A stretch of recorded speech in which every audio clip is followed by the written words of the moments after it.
Live from WBFF TV in Baltimore, this is breaking news. We have an active threat right now. I need you to go downstairs and outside. Sergeant.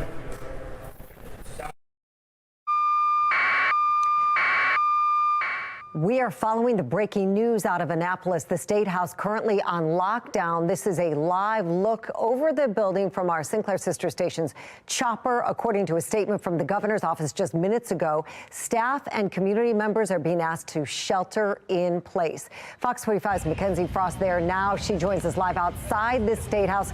Mackenzie, that what we just showed our viewers happened right at the end of our live shot as you tossed back to me in the studio. They told you this is no joke, get out. So lots of folks have also been evacuated. Yeah, Mary, I'm not sure. I wasn't sure if that was able to be, if you could pick that up on the audio, but I'm glad that you could kind of hear that was the start of it. And from that moment, we were told to immediately get out of the building. So we grabbed our coats, we left our cameras and everything inside. That's why we're coming to you live now from a cell phone. And I'm going to step out of the frame just so you can hear me a little bit better. You can see now more people are starting to evacuate the State House. I was told that law enforcement personnel are going room by room by room, checking every single space in this building, and everyone is being told to evacuate. Now, we know that there is a large police presence. I have seen several members of law enforcement going inside the building with their long guns out as they made their way inside the building. Now, I do believe we are going to have to move back a little bit more. You can see there is one helicopter up ahead right now. I believe that's a news helicopter, but earlier we saw some law enforcement trying to figure out what was going on. Right now, I'm told the House and the Senate office buildings are also on lockdown. I was texting with a state delegate who said they did not know what was going on until I actually first reported it on social media, on X. I tweeted or X'd what was actually happening. But I'm told that the bill hearings in at least the House of Delegates office building is continuing as they continue to do their business while they're locked down. You can see it looks like these are members of the governor's staff right now making their way outside of the State House. In terms of key leadership personnel, the governor, I'm told, is in a secure and safe location. I actually spoke with a couple of mayors from across the state who are supposed to be here in Annapolis today, meeting with the governor inside the governor's residence for a meeting with other mayors from across the state. They said they were tardy to the party, so now they're stuck outside. They cannot get inside the governor's residence for that meeting. We're going to make our way this way if we can, a little bit farther back from the State House as police continue to push people back. Large police presence again as we continue to figure out what is going on. It looks like there's some sort of huddle right here. I'm not exactly sure if that's perhaps staff. I think they're being told to move back as well. Eventually, Mary, if we continue to bring you live updates, I think we'll have to bring those to you live from inside a House office building. That's where we're being told that everyone needs to go at this point. Again, some sort of security threat. Unclear if there was a security threat inside the building or if it was a call that was made from outside the building. Those are still details that we're working to figure out. All of this is precautionary, abundance of caution. A threat comes in and they take it very seriously. You have to. We're dealing with state lawmakers and other government officials. Mackenzie, talk to us a little bit about the security inside the State House. It is a situation where you have to go through metal detectors each and every time you go in and out of the State House, right?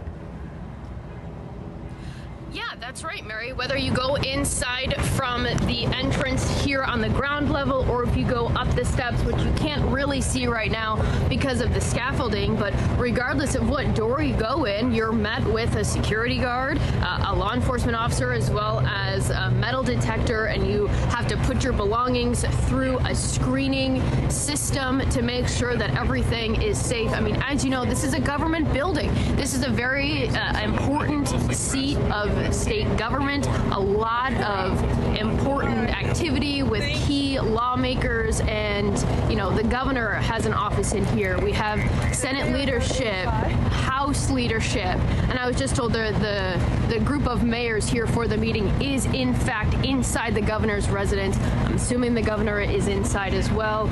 Like I said, I was told that the governor is safe and secure. Everyone is okay inside the building, and that seems to be the case for members who are working in their various committees in the House and Senate office buildings. Mary, you know, we're in the middle of the legislative session. It's a very busy time. These committee meetings continue to run usually late into the evening, so there are a lot of lawmakers still within the Capitol complex right now.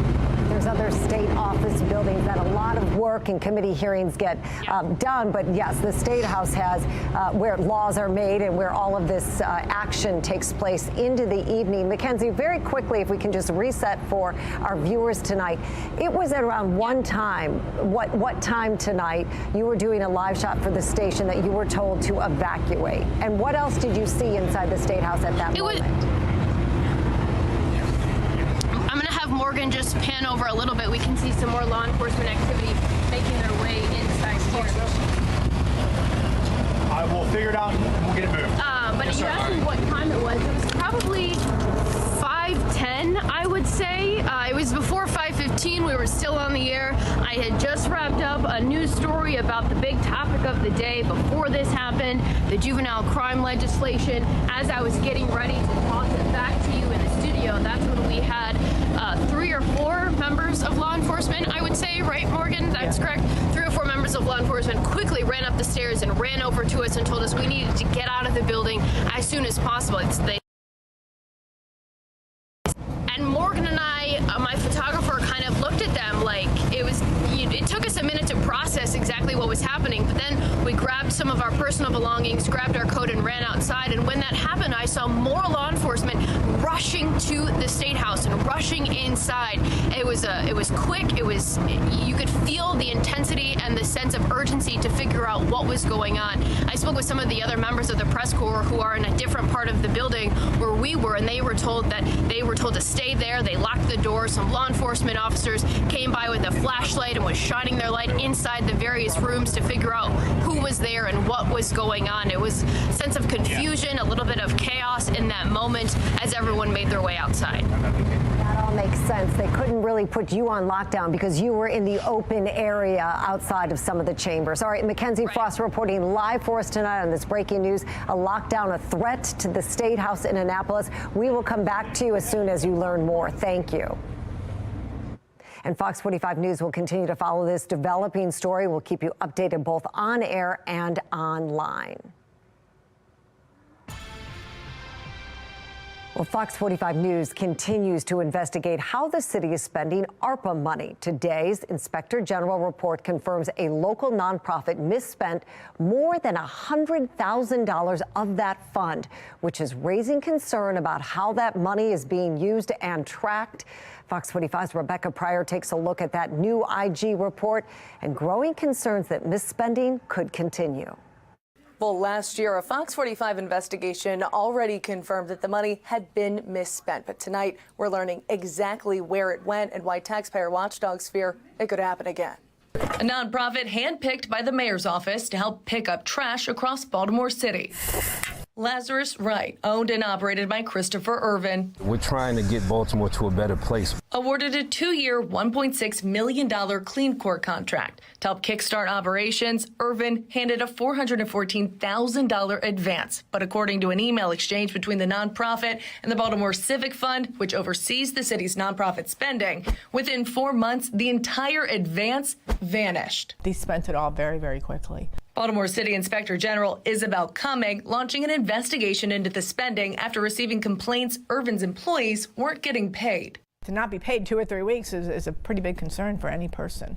So they were concerned because the money was coming out of the ARPA funds. Back in May, the Baltimore Civic Fund quickly canceling Irvin's contract and demanding he pay $129,000 back to the city. How much of that has been paid back? $500. What is the likelihood that the city will see this money again? Not very likely. Can you squeeze blood from a turnip? I don't know. The IG's deep dive into the nonprofit's financial records revealing over the course of the Clean Core contract, Lazarus Wright spending hundreds of thousands of dollars on separate business expenses, including a $55,000 loan payment, $68,000 paid to the IRS for outstanding taxes, $30,000 for a new work car, $56,000 for 2 work equipment items, and $96,000 for unrelated salaries, training, and insurance, totaling more than $300,000. The report also finding by April the nonprofit's account balance in the negatives. They borrowed from Peter to pay Paul, and they were buying things that had nothing to do with the ARPA monies. Money mismanagement, Cummings says, isn't uncommon for nonprofits. It's not like a normal business, so I do think that, sometimes it's better giving the money to an agency where you have that tighter fiscal oversight than you do with nonprofits.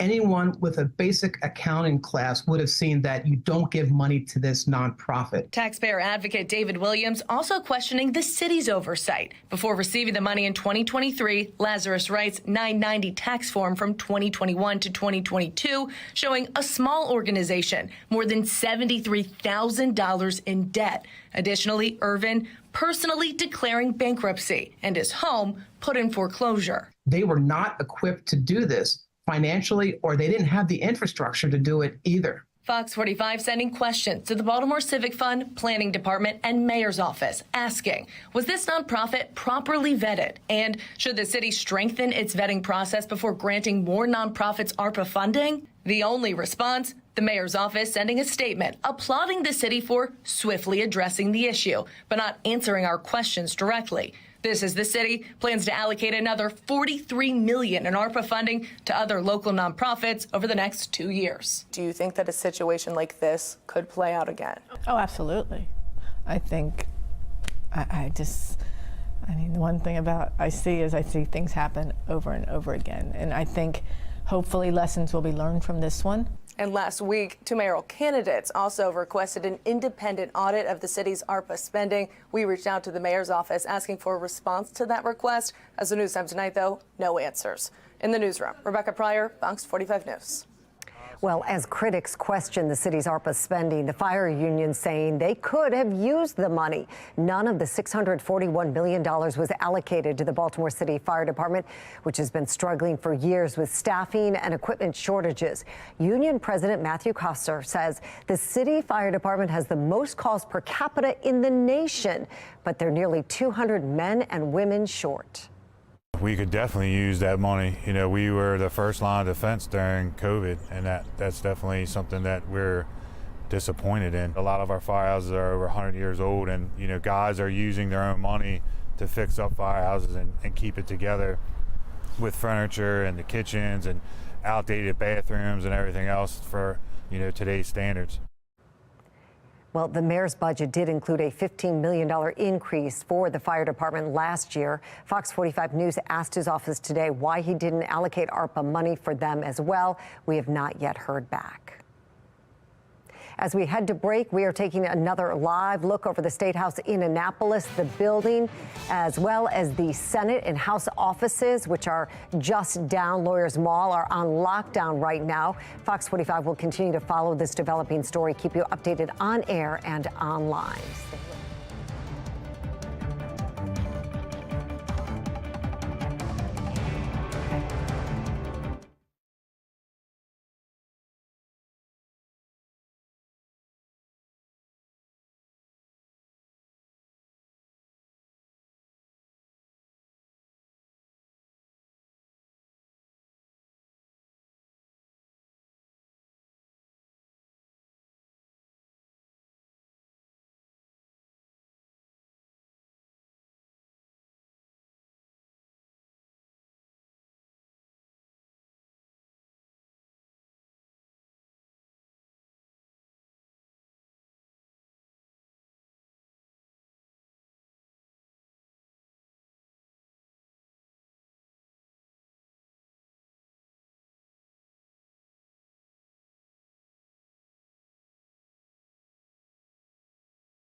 Taking another live look over the State House in Annapolis. The State House, along with several other office buildings in the area, are on lockdown right now. A statement from the governor's office says there is some kind of security threat, but it's not clear what that threat is. Staff members, personnel, and community members are all being asked to shelter in place. We have seen many staffers being evacuated from the State House in the last hour. Fox 45 News will continue to follow this developing story. We'll keep you updated on air and online.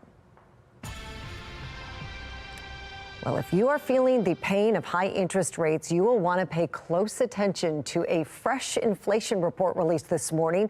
It's showing more evidence that the Federal Reserve's path to bring down inflation isn't as smooth as many would like. Sinclair national correspondent Atra El-Nashar joins us live from Capitol Hill with more. Atra? Hey, good evening, Mary. Today's inflation report, which is one that the Federal Reserve pays the most attention to, shows that prices are still sticky. And while progress is being made to bring inflation down, for most people, it probably doesn't feel like it.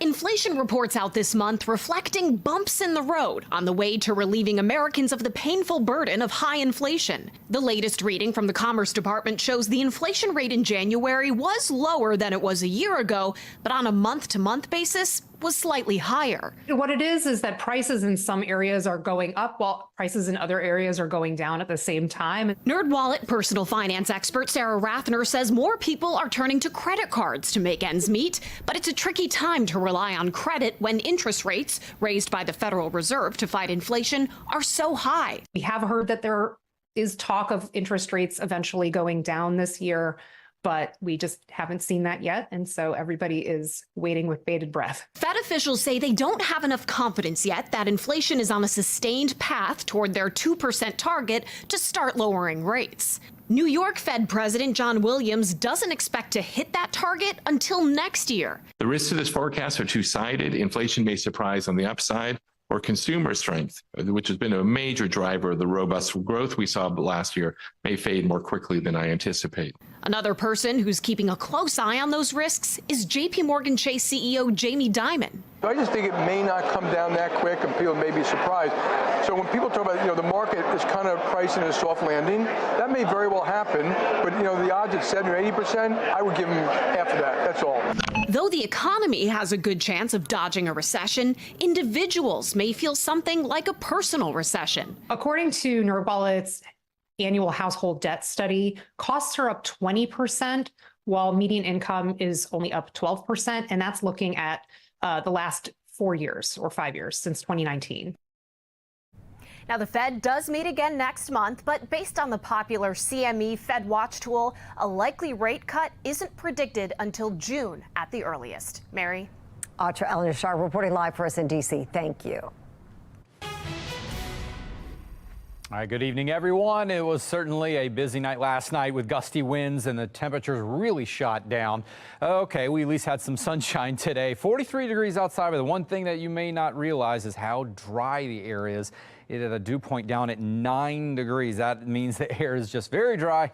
Lots of hand lotion needed to get through today, but the moisture is going to be returning very quickly, very soon. We'll show you that in just a minute. First of all, your night still going to be a cold one, but much calmer. No wind to really worry about, dropping to around freezing once we get to midnight. All right, so high pressure's been keeping us dry, and we'll see the sunshine. Once again, as we get to tomorrow, we'll also see a beginning of a pretty nice day, but pretty chilly to start with sunshine. However, here comes our next weather maker.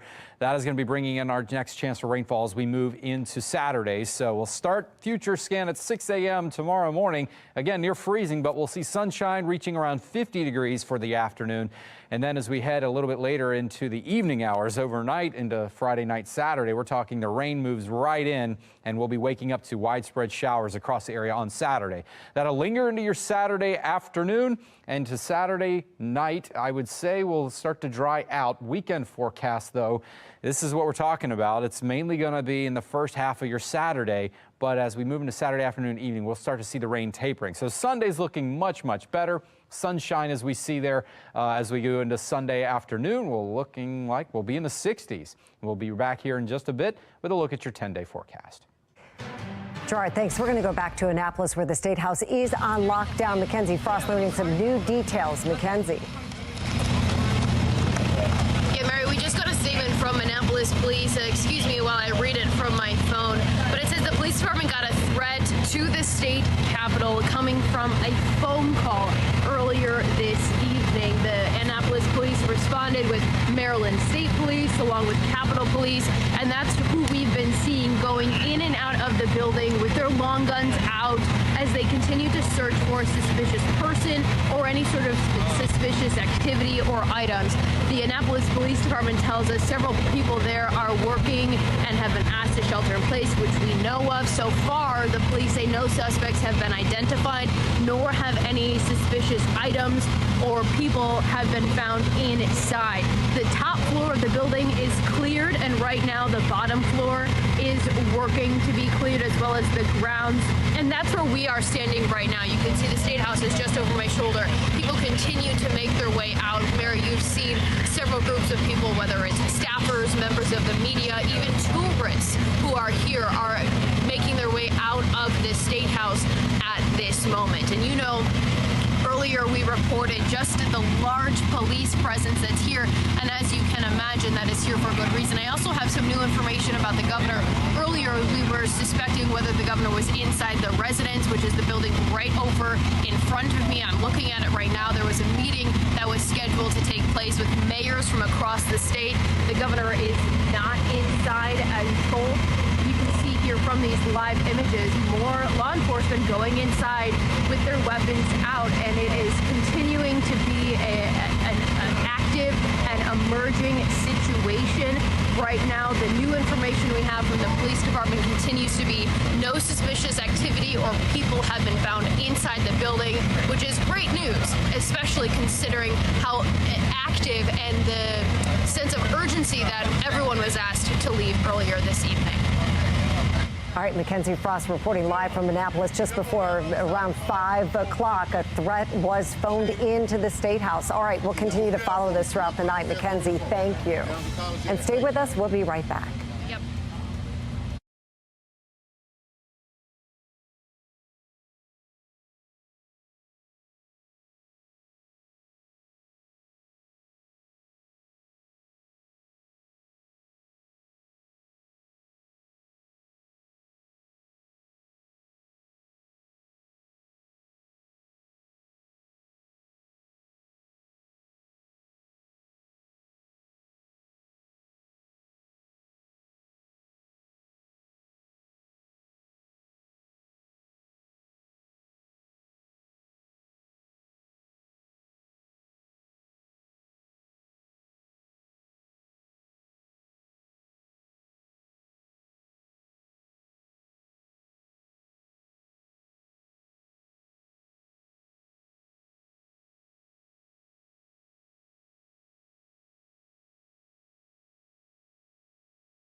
Taking another live look over the State House in Annapolis, law enforcement is working to clear the building. It's been on lockdown for more than an hour. Police say a threat was called into the state capitol, but so far they haven't found anything suspicious, no suspicious people or any activity.